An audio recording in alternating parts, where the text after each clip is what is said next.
નમસ્કાર દર્શક મિત્રો, હું છું આપનો કુંદન પાટીલ. આપણે આજે ડોલવણ તાલુકાના મુખ્ય મથક ડોલવણ ખાતે એક ક્લિનિકના એક ડોક્ટરને મળીએ છીએ. એ ડોક્ટરે MBBS કરેલ હોય છે અને તે આપણને કેટલેક ડોક્ટરને લાગતી વાતોથી વાકેફ કરાવે છે. ત્યારે આ વિડીયો માત્ર એટલું કહેવા માટે છે કે કેટલા ખોટા ડોક્ટરોથી આપણા પ્રજાએ બચવું જોઈએ અને કેટલા ડોક્ટરોથી સાવધાન રહેવું જોઈએ. ત્યારે આપણે એક વાત એવી છે કે તાપી જિલ્લાની અંદર તાપી સ્વરાજ ન્યૂઝ દ્વારા એક બોગસ ડોક્ટરો કે ખોટા ડોક્ટરોનો જે રાફડો ફાટી નીકળ્યો છે તેને અટકાવવા માટે એક મુહિમ હાથ ધરવામાં આવે છે. આ મુહિમ દરમિયાન આપણે ઘણા એવા ક્લિનિકો જોયા અને ક્લિનિકોની વાત તો ઠીક છે, પણ આપણે એક મિની આખું દવાખાનું જોઈ નાખ્યું કે જે એક ખોટી રીતે ચાલતું હોય છે. પ્રશાસનની આના ઉપર આજ દિન સુધી નજર કેમ નથી પડી તે પણ એક પ્રશ્ન છે. ત્યારે વાત કરીએ તો સુરત, નવસારી, અમદાવાદ પોલીસને આપણું સલામ છે કે ત્યાંના તંત્રને આપણું સલામ છે, કેમ કે તેઓ પોતાની આંખ ખુલ્લી રાખીને આવા રાફડા ફાટી નીકળેલા ડોક્ટરો સામે કાર્યવાહી કરી છે. ત્યારે પ્રશ્ન એ પણ થાય છે કે તાપી જિલ્લાનું તંત્ર કેમ ઊંઘતું રહ્યું છે. તેઓને શું 20-20 વર્ષથી 10-10 વર્ષથી જે આ ક્લિનિકો મિની દવાખાનાઓ જે ચાલે છે તેની શું જાણ નથી? ત્યારે અને બીજી એક વસ્તુ એ પણ છે કે ગ્રામ્ય વિસ્તારોના ભોળી ભાળી પ્રજાને લોકો આવા લેભાગુ તત્વો કે લેભાગુ ડોક્ટરો દ્વારા પોતાની BHMS ની ડિગ્રીઓ બતાવીને તેમની સ્વાસ્થ્ય સાથે ચેડા કરવામાં આવે છે કે જે BHMS ડોક્ટરને પોતાની BHMS ની દવા સિવાય અન્ય કોઈ દવાનો ઉપયોગ ના કરવાનું હોય એ રીતેની સરકારી ગાઈડલાઈન છે. તેના બાદ પણ તેઓ એલોપેથિક દવાઓનો ઉપયોગ કરીને તેનું કોઈ પણ જ્ઞાન ધરાવ્યા વગર લોકોના સ્વાસ્થ્ય સાથે ચેડા કરે છે. તેમાં પણ મજાની વાત એ છે કે આપણી કેટલાક મૂર્ખા લોકો કે અસામાજિક તત્વો કે ડોક્ટરના પાળેલા લોકો દ્વારા કોઈક આ સત્યને ઉજાગર કરે છે તો તેનો વિરોધ કરવામાં આવે છે કે તેનો અવાજ દબાવવામાં આવે છે કે તેને ધમકીઓ આપવામાં આવે છે. ત્યારે આવા લોકોને તાપી સ્વરાજ તરફથી એક ખુલ્લું ચેલેન્જ છે, એક ખુલ્લો પડકાર છે, એક ખુલ્લો આમંત્રણ છે કે જો તમારા ડોક્ટર સાચા હોય, તમારા નર્સ સાચા હોય, તમારું દવાખાનું સાચું હોય તો તમે આવો અમારા તાપી સ્વરાજના ચેનલને સંપર્ક કરો. અમે તમારું ઇન્ટરવ્યુ કરશું, તમારું સત્ય શું છે તે દુનિયાની સામે લાવીશું, પ્રજાની સામે લાવીશું. તો તમે જો સાચા હો તો આવો તાપી સ્વરાજ્યના એક ઓપન આમંત્રણની સામે તમે આવો કેમેરાની સામે અને કહો કે અમે સાચા છે કે અમે ખોટા છે. તમે ખોટા જો સાબિત થાવ તો સ્વ ઈચ્છે કાયદાના શરણે જતા રહો અને પોતાનો આ રાફડાઓ ખોલીને બેઠા છો તે બંધ કરો. નમસ્કાર મિત્રો, આજે આપણે પહોંચ્યા છે તાપી જિલ્લાના ડોલવણ તાલુકાના ડોલવણ ગામે. જી હા, હાલ મુદ્દો ચાલી રહ્યો છે આપણી તાપી સ્વરાજ ન્યૂઝ ચેનલ પર બોગસ ડોક્ટરોની વાત ચાલી રહી છે. તેવા સમયમાં કહેવાય છે કે સુખ પછી દુઃખ, તડકો પછી છાયો, અમાસ પછી પૂનમ, રાત પછી દિવસ, એમ દરેક જગ્યાએ સિક્કાની બે બાજુ હોય છે.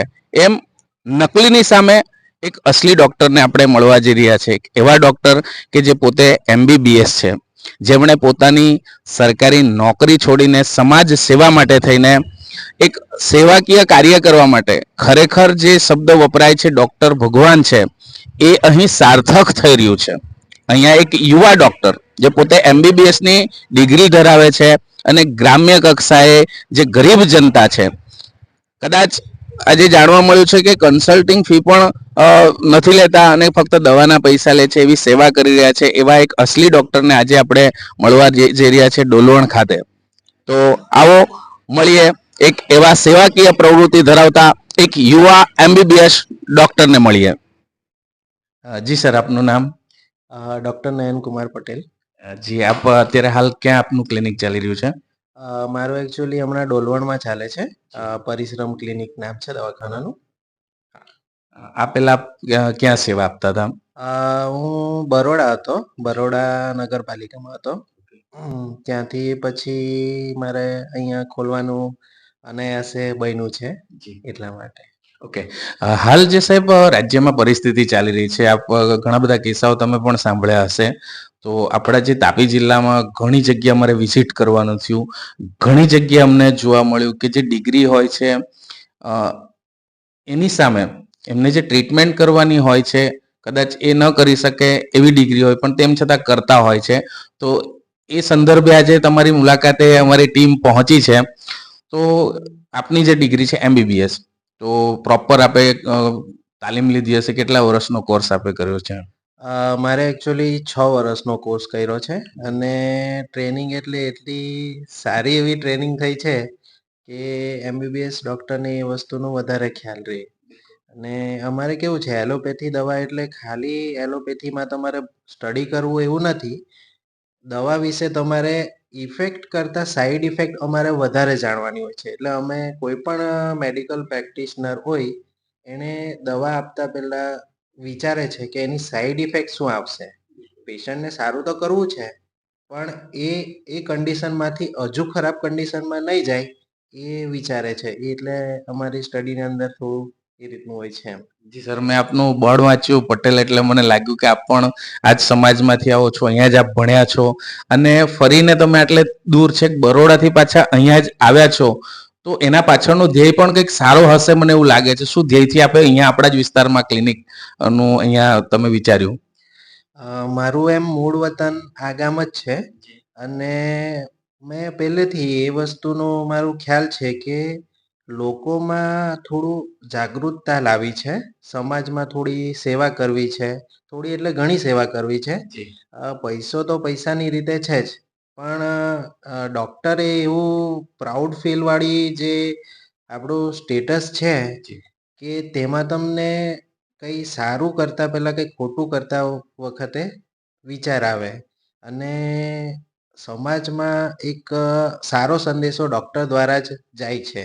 એટલે મારો સંદેશો એ છે કે લોકો થોડા જાગૃત થાય અને જે ઊંટ વેદો છે કે લોકો થોડા પૈસા બચાવવા માટે તેમના પાસે જાય છે પણ બચાવવામાં એટલા કેસો બગડે છે. હું હમણાં હાલમાં મારા 4 માસ થયા છે અને 4 માસમાં મેં એટલા કેસ જોયા છે કે જે ઊંટ વેદો દ્વારા બગાડ્યા છે. અમુક નાના છોકરાઓ, હું મોસ્ટલી પીડિયાટ્રિશિયન હોય છે કે એમબીબીએસ ડૉક્ટર કે એમડી હોય, એ લોકો કોઈ પણ 10 વર્ષથી નાના છોકરાઓને ઇન્જેક્શન આપતા નથી. પણ ડોલવણ ગામની અંદર એટલા ખરાબ કેસો બન્યા છે કે અમુકના તો પગ પણ હલતા નથી. 8 વર્ષ, 7 વર્ષ, 5 વર્ષના છોકરાઓને ઇન્જેક્શન મારે છે અને એ મારા પ્રમાણે તો બહુ ખોટું કહેવાય છે. આપણે કોઈ પેશન્ટને આપણા તરફથી કોઈ બાળકોના ડૉક્ટર પાસે મૂકવામાં કોઈ નાનમ નહીં રાખવી. મોકલી આપવા, કેસ બગાડવા નહીં જોઈએ એમ. એટલે એ રીતનું થાય છે ગામમાં. જી બિલકુલ, સમાજને ખૂબ સારો સંદેશ આપ્યો છે. સાહેબ, અમે ઘણી જગ્યાએ વિઝિટ કરી છે, તો એક ડીએચએમએસ, એક બીઈએમએસ અને એક નવી બીએચએમએસ એવી કંઈક ડિગ્રીઓ હોય છે, તો એ એલોપેથી દવા આપી શકે ખરા? મારા ખ્યાલ પ્રમાણે તો એ લોકોના સ્ટડીમાં પણ એલોપેથી દવા નથી આવતી. કારણ કે સ્ટડી એ બહુ જરૂરી વસ્તુ છે. તમે જે વસ્તુનો અભ્યાસ નહીં કરી શકો તો તે તમે કયા હિસાબે આપી શકો છો? એટલે તમે ઘણા એવા દાવા કરે છે કે અમે 20 વર્ષથી અમે આ કરીએ છીએ, 25 વર્ષથી આ કરીએ છીએ, તો એ કાયદેસર ખરું? મારા હિસાબે તો નથી. એટલે તમે એ એક પૈસા કમાવાનો જરિયો નથી. તમે માણસ માટે શરીર એ ભગવાન સમાન છે અને એના સાથે ચેડા થવા જ નહીં જોઈએ. મારા હિસાબે તો થવા નહીં જોઈએ. એટલે સરકારે એના પાછળ યોગ્ય પગલાં ભરવા જ જોઈએ એમ. કારણ કે કેવું છે, જેનો જે વિષય છે, મને પણ આયુર્વેદિક દવા કોઈ આપવા કહે, હું નહીં આપી શકું. એલોપેથી આપવા કહે તો હું ચાલો મને ખબર છે, હું આ આપું છું. હોમિયોપેથી કહે છે, મારાથી નહીં અપાય. કારણ કે મને એ વસ્તુનો ખ્યાલ જ નથી. બિલકુલ. એક ઇલેક્ટ્રોપેથી નામની પણ કંઈક ડિગ્રી અમે જોઈ પ્રમાણપત્રોમાં. તો શું એ ઇન્જેક્શન કે બાટલા એવું કંઈ આપી શકે? ના, એ ઇલેક્ટ્રોપેથીનો એકચ્યુઅલી કેવું છે કે એ લોકોનો એક કોર્સ જ આવે છે. ડિગ્રી પણ હું નહીં કહી શકું કે ડિગ્રી આવે છે. એટલે એ લોકો એ રીતે પ્રેક્ટિસ કરે છે. મારા હિસાબે તો આપણા ખાસ કરીને આ પ્રેક્ટિસો આદિવાસી સમાજવાળા જે ઇલાકો છે એમાં જ થાય છે અને મારા હિસાબે આવું નહીં થવું જોઈએ. કારણ કે આ ડાયરેક્ટલી, ઇનડાયરેક્ટલી પણ નહીં કહી શકું, ડાયરેક્ટલી લોકોના સ્વાસ્થ્ય સાથે ચેડા જ છે. જી બિલકુલ, એક સરસ વાત નીકળી છે. આપ છેક બરોડા સુધી ઘણા વર્ષો ત્યાં પણ કાઢ્યા છે સાહેબ. તો આજે આપણે તાપી જિલ્લામાં ઘણા એવા કિસ્સાઓ બને છે. આ ફોરવર્ડ વિસ્તારમાં ક્યારે એ વિસ્તારમાં આવા ઊંટ વેદુ તમને આમ જોવા મળે છે ખરા એ બાજુ? ના, એ વિસ્તારોમાં નથી. જ્યાં લોકો જાગૃત છે અને આપણી આદિવાસી પ્રજા એટલે ભોળી પ્રજા. અને આપણા સમાજ પાસે એટલા પૈસા પણ નથી કે પેલું કરી શકે. એટલે લોકોએ કંઈ ને કાં ડૉક્ટરો કરતાં પણ લોકોએ જાગૃત થવું બહુ જરૂરી છે. લોકોએ ડિગ્રી જોઈને જવું જરૂરી છે. કેમ કે આ પોતાના સ્વાસ્થ્યની જ વસ્તુ છે અને ખાસ કરીને આ કિસ્સાઓ આપણા આદિવાસી સમાજમાં જ બને છે. આદિવાસી સમાજના જે અ, ગામો છે ત્યાં ખાસ કરીને બને છે અને આ ઘટવા જ જોઈએ. બિલકુલ. ઘણા અંતરિયાળ વિસ્તારમાં સાહેબ જોયું છે મેં આપના ક્લિનિકની વિઝિટ લીધી, ખૂબ આનંદ થયો. કઈ કઈ વસ્તુની આપે નાની નાની વસ્તુની નોંધ લીધી મેં કે ફાયર સેફ્ટીનું આપણે ધ્યાન રાખ્યું છે. બાયોવેસ્ટની ગાડી મારા આવવાની સાથે બાયોવેસ્ટની ગાડી આવી. અમે ઘણા એવા ક્લિનિક જોયા તો કે બાયોવેસ્ટ અમે જાહેરમાં સળગાવી દઈએ છીએ, અમને એવા જવાબો પણ મળ્યા છે. તો શું એ યોગ્ય કહી શકાય? ના, એ પણ ડાયરેક્ટલી તમે કહો છો એ સ્વાસ્થ્ય સાથે ચેડા જ છે. કારણ કે તમે એ વસ્તુને જો તમે જાહેરમાં જ સળગાવતા હોય તો પછી સામાન્ય કચરો અને આ કચરામાં શું ફરક રહ્યો? તો એ એજ્યુકેટેડ પર્સન આ રીતે એજ્યુકેટેડ ડોક્ટરો આ રીતે પગલાં નહીં ભરે. એટલે એ માટે બી યોગ્ય પગલાં તો થવા જ જોઈએ એમ. ઓકે, પ્રોપર સર ગામડામાં દાખલા તરીકે ચલો સેવા માટે નીકળ્યા પણ હોઈએ તો પ્રોપર ગાઈડલાઈન મેડિકલ લાઈનમાં શું હોય? મેડિકલ લાઈનમાં એટલે ડોક્ટરો માટે છે કે પછી એ મેડિકલ લાઈનમાં એ રીતે છે કે તમારે દવાઓ પણ અલગ અલગ પ્રકારની હોય છે. એટલે હું તો એમ જ કહું છું કે તમે મેડિકલ સ્ટોર પર લેવું કે કોઈ ઊંટ પાસે જાઓ એના કરતાં તમારે સારામાં સારું જો તમે કરવું હોય તો ગામના પીએચસી છે, ગામના સીએચસી છે, એના પર બી જે વેલિડ ડોક્ટરો છે એ છે. તો તમે ત્યાં પહેલા જાણકારી લેવું અને ત્યાંથી તમે દવા લેવું. જો સગવડ નહીં હોવું તો. પણ પોતાના સ્વાસ્થ્ય સાથે ચેડા કરવા માટે કોઈ બોગસ ડોક્ટર પાસે જવું નહીં. બિલકુલ. અને ખૂબ આનંદ થયો સર, કારણ કે અત્યારના માહોલ પ્રમાણે લોકોમાં જાગૃતતા લાવવી પણ જરૂરી છે. કારણ કે સમય એ રીતનો ચાલી રહ્યો છે ને આજે એક એક જીવની કિંમત છે. ખરેખર કહેવાય છે કે ડોક્ટર એ ભગવાનનું બીજું સ્વરૂપ હોય છે. પણ આજે ઘણા બધા કિસ્સાઓમાં ત્યાં કંઈક ધબ્બો લાગે એવા પણ કિસ્સા બને. પણ આપને મળીને ખરેખર એ વસ્તુ સાર્થક થઈ રહી છે કે એમની પાસે પ્રોપર ડિગ્રી છે. મને જાણીને આનંદ પણ થયો કે કદાચ કન્સલ્ટિંગ ફી પણ બિલકુલ નજીવી કહી શકાય એવા ચાર્જમાં આ કરો છો. તો ખાસ અમારા પ્રેક્ષકોને, આપણી આદિવાસી જનતાને એ પણ જણાવશો કે આપ કઈ પ્રકારની સેવા આપના ક્લિનિક પર આપી રહ્યા છો? એકચ્યુઅલી હમણાં હું એક રીતે કરું છું. મારી કન્સલ્ટન્ટ કોઈ ચાર્જ નથી. કારણ કે એકચ્યુઅલી આમાં કેવું છે મારે ખાસ કરીને આ ગામની સેવા કરવી છે અને સેવા સાથે સાથે લોકોને દવાઓ પોસાઈ રહે. લોકો ખાસ કરીને જે ગામના આદિવાસી લોકો છે એ લોકોથી કન્સલ્ટેશન ફી અપાતી નથી. અને મારી એ જ છે કે મારા જેવા ઘણા ડૉક્ટરો હશે જે પોતાની ફી નથી લેતા. તો તમે ત્યાં વિઝિટ કરીને દવા, હું તો અહીંયા પેશન્ટ મને મળવા આવે છે સાહેબ, બીપી ચેક કરવું છે, એના શું પૈસા લેવા એમ.